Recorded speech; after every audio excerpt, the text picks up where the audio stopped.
More and more young people are leaving the church, and as Christians, we must ask ourselves why?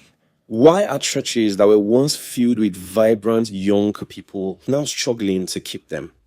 The truth is, many young people are not rejecting God, they are just not finding Him in church anymore these days. Young people have real questions about life, questions about purpose, questions about mental health, about relationships, and even about their identity. But so often, when they bring these questions to church, they don't get answers. What they get is usually judgment, silence, or just the usual cliche responses that are available. And so they are left with no other option than to leave the church, not because they don't want God, but because they don't see how the church fits into the reality of their lives. Meanwhile, the world is speaking to them. Social media is shaping their beliefs. Culture is disciplining them.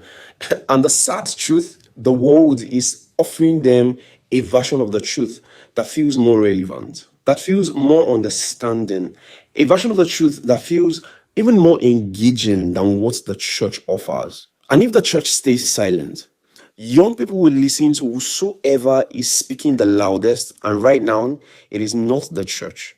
And for many, church doesn't feel like a safe space anymore. It feels like a place where they have to pretend that they are perfect individuals. A place where their struggles are not welcomed, only the Sunday smiles. But what if the church was that safe space? What if the church was the safest place for a young person to be in? And trust me, this isn't about changing the message at all.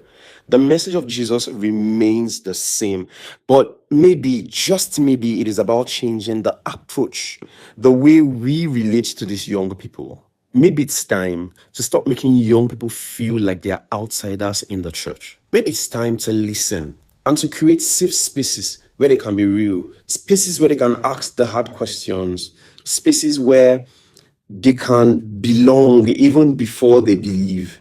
The world is fighting for this generation.